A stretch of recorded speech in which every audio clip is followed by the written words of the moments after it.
Welcome to another Coffee Weekly. I'm here with Otto, hello. Nice to see you or not. and and my name is Sheldon. I forgot to say my name. It's been such a long time that I don't do the introductions because it's kind of a freestyle. So each time it's one, and I was missing giving the introduction, so I asked to be the one giving introduction today. Um, And this episode is going to be about several things because the previous episode we asked about, actually, we talked about getting feedback and we asked feedback from our listeners.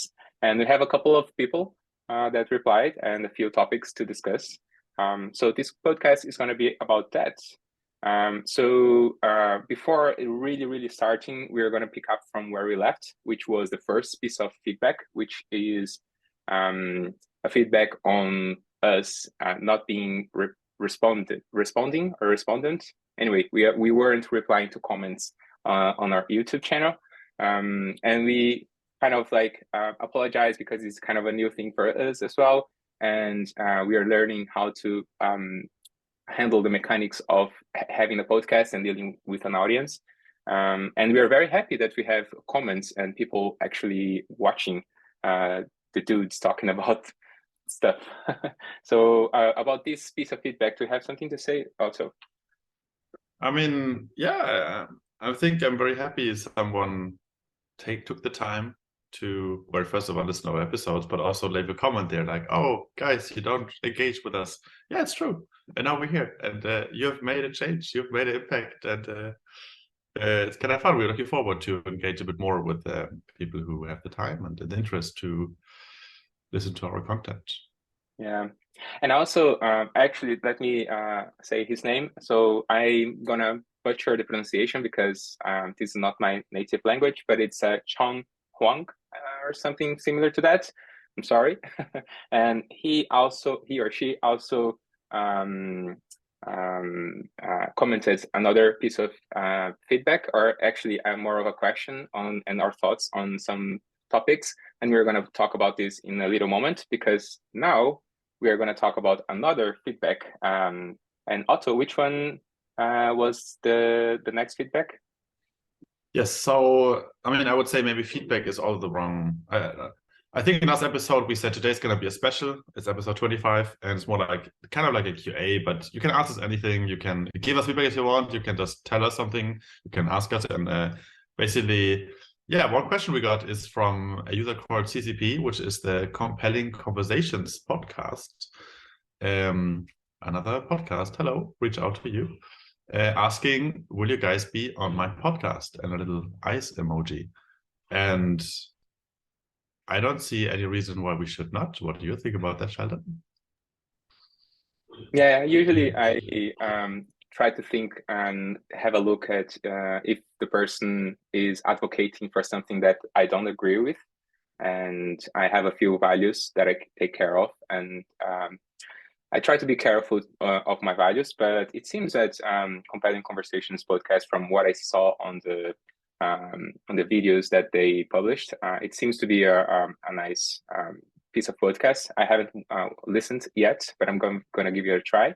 And of course, we can arrange. And if you're listening to this and you want us to talk with our broken English in your podcast, I think we're open to that. Nice. So feedback, check, done. To the next one. What do we have more, Sheldon? Yes, so now this is at least for me is going to be like the biggest one that we can talk about because the question is very open and anyway, I have some thoughts about this. So the question is what does and also the question was made by Chung Won, and the question is, how does Otto and Sheldon view marriage and modern culture? So Otto, how do you view marriage in modern culture?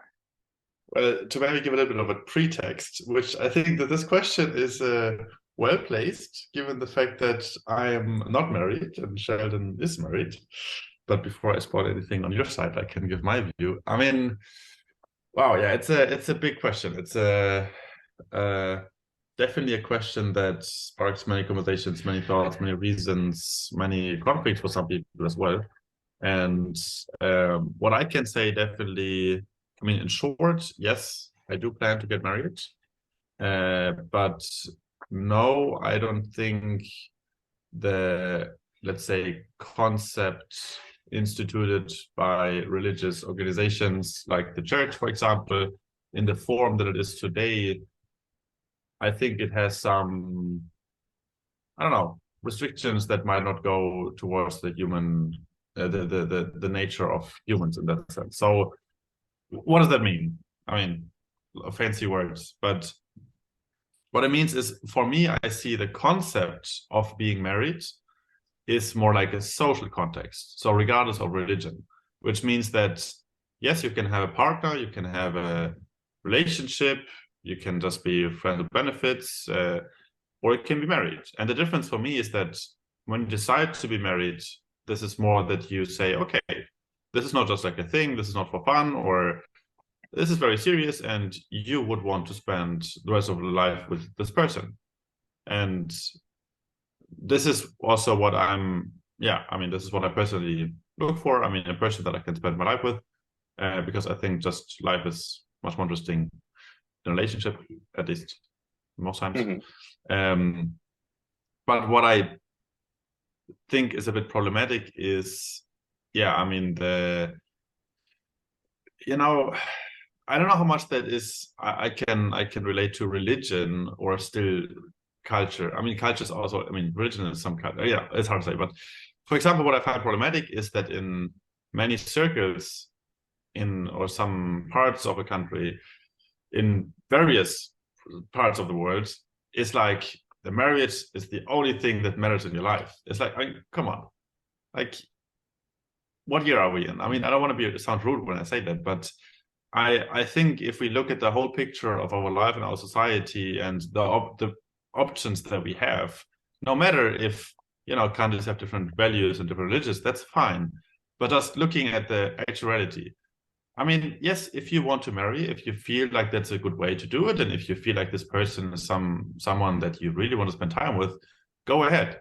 But anything that goes just because you have to, or you're getting married because you don't have a choice, or because any other reason that is not your full deliberate choice, I highly disagree with. Because, I mean, what is worse than someone that is not you, let it be the culture or your parents or anyone else, kind of forcing you to be together with a person from like external forces pushing you together. I mean, of course, maybe through that some people have found a very good marriage that otherwise they would have never found. Okay, fair enough, but this feels like you're taking away someone's voice.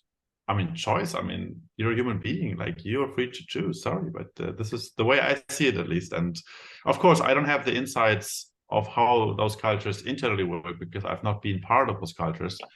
For me, it's just hard to reason and hard to agree with, because I very much propose, or like am a fan of free choice in that sense. So that's a high level, but trying to cover both sides. No, that's perfect. What about you, and Sheldon? I do have a lot of questions for you, actually, on the detailed level, but I'm going to be patient and I'm going to wait till we arrive to that point of the conversation. And what I want to say now is that, first of all, everything that you said, it never occurred into my head when I got married.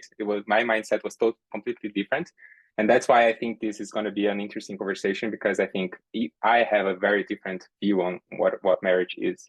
But before I want to say my view, I think I want to give us like a very little history background on the institution of marriage. And this is from my memory on history classes, watching some YouTube videos and listening to podcasts. So please don't quote me on anything that I'm going to say.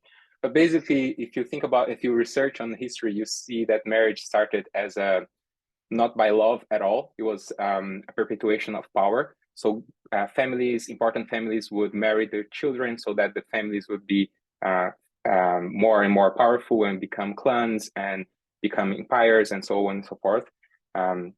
And you can see, like, you can even find very, very important history figures having arranged marriages because of that. And then I think that with the Industrial Revolution, it started shifting, and also the First and Second War started shifting as well. I've seen some people mentioning, like, for example, propaganda started showing the happy family with the wife at home cooking and taking care of the kids, and the father outside, like going to the war, like being not a present man.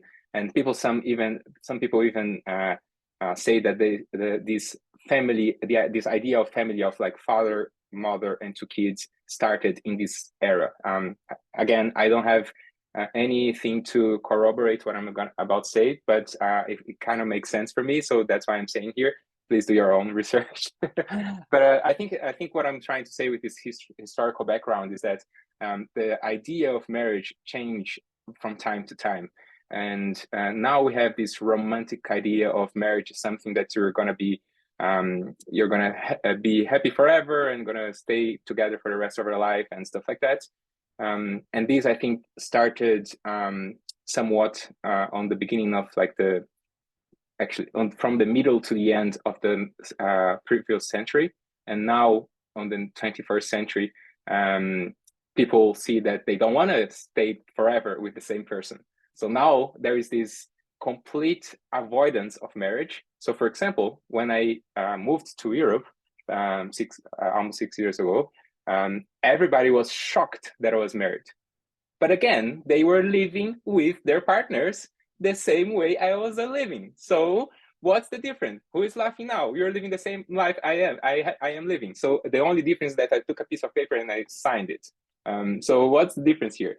So for me, this is one piece of point that I want to tackle and with you, because you lived with your partners a couple of times.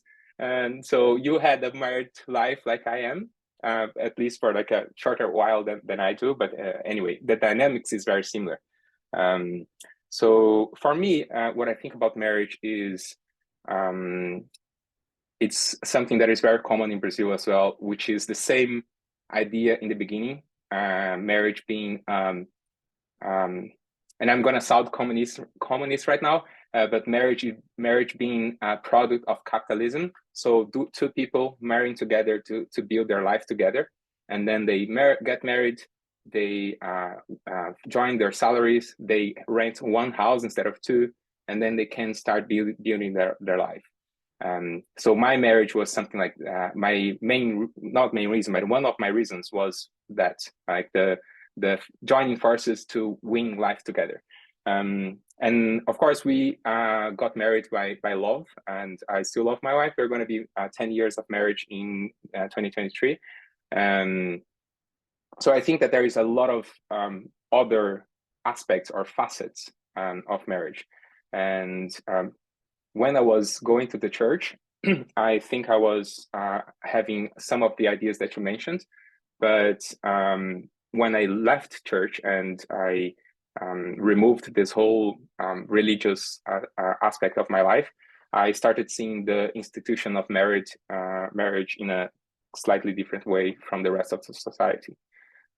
So yeah, and for the curious ones, I got married when I was 22. So this is really, really young. And contrary to the trend, I got married and I don't have any kids, and I don't plan to have kids. Because some people, they get married very early because either they're already pregnant or they're planning to get pregnant. So I was not the case. I got married just because I wanted to get married. So that's me. Nice. I mean, yeah, I have to say it's a very excellent question, which sparks a lot of great thoughts and great conversations. I mean, yeah, like one thing I wanted to pick up was coming to Europe and people being like, "Oh, you're married," because I remember I had the same reaction, and I mean, yeah, it would be nice to have some numbers on how the percentage of people below 30 or something that are married, because yeah, when I think about friends that I know in the age of 30 and below, or around 30, 32 and below, I think you're one of the only people married, actually. But I'm living in my bubble, so maybe that's the way I see it. But to maybe you were asking a good question. What's the difference? You live together, we live together. You didn't sign a paper, we signed a paper, but what's the deal? I think there is actually kind of a deal, because yes, I mean, the act of signing a paper and it being registered in some register, and yeah, that by itself, I don't know, it's just something you can do, true. But for me, it's more like the meaning and the intention behind it, because I mean, I had a relationship that was like almost 6 years, and I had two relationships, 1.5 years, or one that just ended very, very recently. So that's the reason I'm not married, because for me, if things felt from both sides that there was no, like, I mean, that nothing was unresolved, then things would have gone further. But then I also don't think we would have married very, very soon. Like, this is more like something, okay, things work fine, and you meet for a couple of years, and things are still fine, and you feel like, okay, maybe we should then. But I don't think that's something that should be rushed. That's also one of the points. I feel like in many circles or families, like, it's like, when are you marrying? When are you marrying? Like, oh, you're together for like 2 weeks. When are you marrying? Like, come on, stop it. Like, stop it. Come on. It's none of your business. Sorry, but absolutely none of your business. And so, yeah, this, I would say, is different, because you're together for, I mean, maybe you've also been dating before you married, so you're together for more than 10 years. So maybe that is the difference. That, of course, as a consequence, you signed a paper that's just a sign, but I think maybe your relationship is just much more stable than the relationships I had, you know. You're muted. Before I reply to that, because I have a couple of other things I remember to say, I want to say that I met some people in Brazil that had the same times of relationships that you had, and got married with all of their partners. So they got married for 6 years, then got married for 2 years, then got married for another, I don't know, another year or something. So what I'm trying to say is that I think that there is this idea of marriage that is this sacred thing that is forever, and you only only have one chance to get it right. And I'm lucky that so far I've got it right on the first try. But I don't think that marriage should be treated as this ultra serious, utmost iconic thing that you are going to aspire to arrive. I think that marriage is like a joining forces. Like, for example, I have a lot of Brazilians friends that came to Ireland on a visa, and if they were just have dating with their partner, they would have to live separately, because they are not your legal family, so you cannot bring them over on a working visa. So I saw a lot of people that they were dating for like a couple of just a reasonable amount of time, and they signed the paper just because they wanted to move in with their partner to Ireland. So I see marriage like as a joining forces. Like, it doesn't mean it needs to end forever. It needs to be forever. Like, right now, I'm with you. I'm gonna be joining forces with you. We're in this together, and there is this partnership. And if you don't want to sign a paper, I think it's fine. I think for me, and I remember of another analogy, is the same of going to university, especially if you're a software engineer. Like, you can go to university if you want, because you can get a job quite easily. But if you're moving and you are applying for a working visa, having the piece of paper is important. So I think that marriage is it's hard, because I'm saying a lot of things that can be misinterpreted. But my idea is that I don't want to remove all the value that the marriage has. I still think it's an important thing and a serious thing. But I also think that people give too much value on it. Like, oh, this is a very, very serious thing, and I don't think it's too serious. Like, you are doing what marriage is supposed to do. You're just afraid of signing the paper. So that's more or less my opinion. And I understand that it's not just signing the paper. And there is this joke that once you are married, you're never going to be single again, because you're either going to be a widow or a divorced person. So there's no single, like, ex husband or ex-wife. So your legal status is changed forever. So I think that there is seriousness, but I think it's more liquid than what people think. But that's kind of the point. The liquidity, or it's a scale of things. That's kind of why I think is a reason to not get married. Because when I understand you correctly, I mean, yes, I cannot deny the practical effects of getting married and the concept of it. Yeah, you're joining forces, and that's kind of the concept what it's for. But I think maybe that is a European thing, that also, since we have the Schengen zone, we don't really need to be married to be able to enter a country.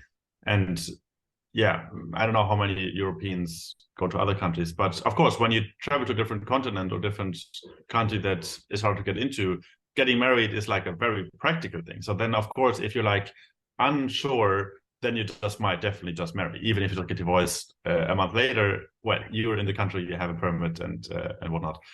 But I think here, or at least the countries I lived in, and the people I surround myself with, both in Germany, Ireland, and Sweden, especially Sweden, can talk about more of that later as well, is that yes, the just stating and wanting to marry is indeed another layer or like another seriousness. So, and I have to say, looking back, yes, it would be wrong to marry any of those. Like, no, I mean, it was not that level of seriousness. It was, I mean, I think it's good. You can be single. There's like the zero layer. You can be like friends with benefits. Then there's like this relationship, and then there's the marriage. So there's like you can choose anywhere between a kind of flexible scale. So you're not like, it's not binary. It's not like single or married. It's more like, okay, maybe you like this person and things work out almost fine, but yeah, things change in life, and maybe then you're not married anymore. And then I see more the downside of like the whole paperwork and legality and money and just like so much overhead that I feel like even it's not a thing. I mean, I remember with my now ex-girlfriend is that in Sweden there's a concept that is even between relationship and marriage, because Swedish people are very, very afraid to marry because commitment, oh my God, is the worst.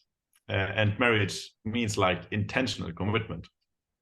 I think it's because they need to give three months of notice to leave a job, and then they are like afraid. Oh, I need to give like this a long notice to get out of the marriage as well. So I'm not getting. I mean, I can give a very simple reason, or like my interpretation for that. Sweden is a country that has carefully thought about their laws and culture and everything, so that almost everyone has a pretty good life. The poverty rate in Sweden, I think, is 0.1%. It's crazy good. Which means that we don't have to make these decisions. Oh, we should marry because we need this. It's better for us to fight it.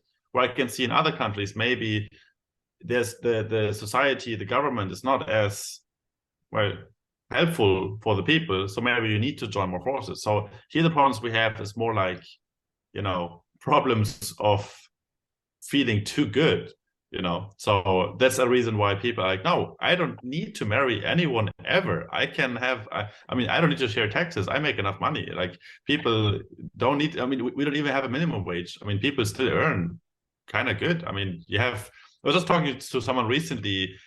He was like, oh, someone from Colombia, maybe that is relevant in the question, but he was like, yeah, I mean, I want to save money. He was working IT, and but you pay so much tax in Sweden, and how do you even buy a house? And then the same conversation, he was telling me about a neighbor, like, who bought a full house where he lives, and she's a nurse. And I'm like, yeah, you see, like, you don't need to be whatever crazy overfly. You just need to have, I mean, just be the right time, the right spot, take a loan, pay it out for like 40 years, whatever, but then you have a house. Anyway, that derailed a little bit. Back to the thread, whichever of these 5 threads I can take now, but I don't know, maybe this one thread. I give it back to you, Sheldon. Yeah, I want to like kind of no, yeah, actually, before going towards the end of the modern culture part, because we have a still very short piece of comments to read by the end, but before we arrive there, I do agree that the social position of the person in the society will impact a lot on the decision of getting married or not.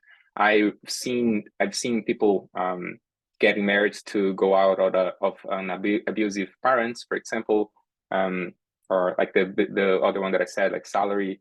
and some other like cultural arrangements where, for example, in the example that you gave, like in Sweden, people wouldn't see this as often.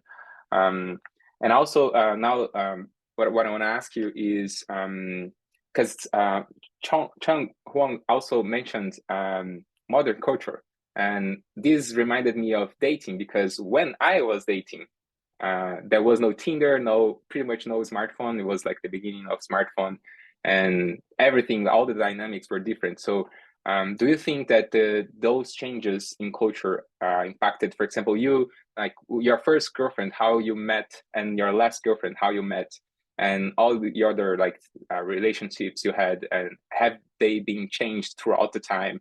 And do you think that this is going to impact people getting more married or not?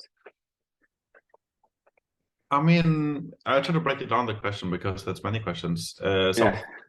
In short, personally, my experience of dating, I mean, first was friends of friends, Tinder, friends of friends, friends of friends. So I would say for me personally, it has not really changed.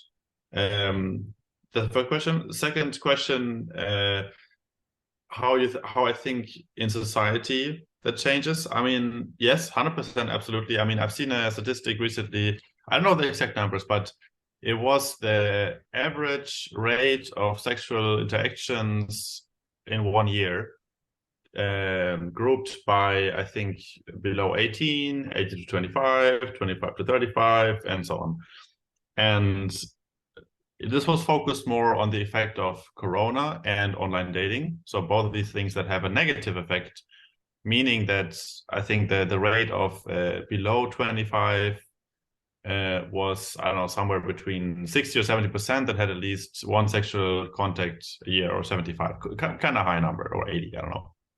And this number dropped to like 35. So like a significant like impact on, meaning people meet less. And I would attribute that to the fact that, yeah, I mean, you know, you don't need to just ask someone on a bus stop, hey, how are you doing? Because, well, you have everything online. You can just like Tinder, you can just TikTok something and people will write to you. But that means the contact that you have is just going to be less in person. And let's be honest, the chemistry happens more in person. I mean, there's pheromones, right? We're going to see each other, we're going to see each other move and talk and smile and laugh, and the little details you don't really see while chatting or calling someone. So yeah, I would say we as a humanity maybe go a bit, we become less closer because we replace I mean, it's more convenient to chat with someone than to go out and, you know, fix your outfit, go out and have the balls to talk to someone. It's not easy, but before we were more forced to, because if you don't have a watch, you don't know what the time is, you know where the bus goes. Well, you fucking have to ask someone. Now you're just going to your phone, and your phone can answer you anything. So yeah, that's the society. And the third question about the marriage. Yes, but I think that has already changed. I mean, I wouldn't really call it modern culture, but a recent culture, I would say. My God, I should look at these numbers. But the rate of divorces has also skyrocketed. So that before, the pressure from the culture and religion was more like, yeah, if you once you're married, you're fucking married, or you're divorced forever, but you don't marry again. That's no, you don't do that. And I think, as you said, these days, I mean, you said it yourself, like, oh, well, then you just marry, you just divorce, and you marry again, like, whatever, what's the point? And I would probably also attribute it to the factor that, yeah, we have more choice as people, you know, we're more, I don't know, there's a higher percentage of people making deliberate choices rather than being forced by the surroundings to do something that they want you to do. Which I think is a good movement. So that's my almost closing thoughts, but to that topic at least. What about you? Yeah, I just want to finish this one saying that I was laughing on the moment you said that you prefer like the being in person, pheromones, and etc. I was like, oh man, you're too extrovert. We need to find an introvert and invite them to the podcast and ask them how are they dealing with this whole Tinder and stuff. We can actually make an episode on online dating and apps, because that's a hard topic, man. It's has some pros, but also some big cons. Yeah, I was watching. I don't remember what was it, but it was one of those TV shows where the guy is divorced or something, like start has to start dating again, and he started like showing all the difficulties on getting back to dating, and it talked to me so much. I was like, if I go out on a date like nowadays, I would be like really really stressed. I don't know how to do it anymore. Um, but yeah, I think it's an interesting topic, and I like to observe these changes because I'm also out of the curve. Like I got married when nobody's getting married, and the people that are getting married, they are getting kids, and I'm not having kids. So I'm like this juxtaposition of the difference between the two words. But I think that's a good one for marriage and modern culture. We have one less piece of comment, and I think Otto is going to read that one for us. Yes. And it's So about you as yeah, well. the Chung Wan, first of all, thanks for the question. Also, question. We need more of that. I will also invite anyone who listened. Ask more questions. Whatever. Ask anything. We will answer. Yeah, but the last question also from CCP, the Compelling Conversation podcast. It was not a question. It was not a feedback. Oh, it was kind of feedback saying Otto took off the shades and two eye emojis. And that actually got me to put on my shades again, because that's also a very, very big topic, actually. But for me, it's more like it's not really an alter ego, but it's just something, putting on, if it was makeup or like jewelry or something. It just feels like I'm in a role, and it kind of feels nice. And thanks for the comments. That reminded me, yeah, I have been a bit lazy on that front. So now I have one of my 10 sunglasses and wear them again. 11, Yeah, many. I think this is like a product of like men not taking care of, like not worrying about beauty too much. Like we just put a t-shirt in the shorts and or trousers, and that's it. And then women, they think more about like makeup and stuff. And also like since men usually don't use a lot of makeup, we have like to rely on accessories. So I think it's a nice Yes. idea. I want to like I have a few rings and I miss them. My wedding ring, talking about wedding. Um, but yeah, I think that like we men need to like use more stuff. I think it's yeah, keep on with the shades. Yes. That's all feedback that we got so far. Thanks for our loyal listeners. And I hope we could entertain you and you got the answers that you were looking for, or the reactions. I would say Yeah. that's it for today. Hope you liked this little special episode, and see you at the next episode of Coffee Weekly guess what? In a week. Yeah, I just want to like thank the guys for everyone for the feedback. And it's something that was I was thinking, because like we enjoy doing this, but it is a little bit of effort, and we haven't done a lot of advertising. So seeing people finding us on YouTube search and start actually listening, actually commenting is really really fulfilling. So yes, please do so. It's really nice. And that's it for me as well. Thank you very much, and see you in a week. Bye bye. Bye.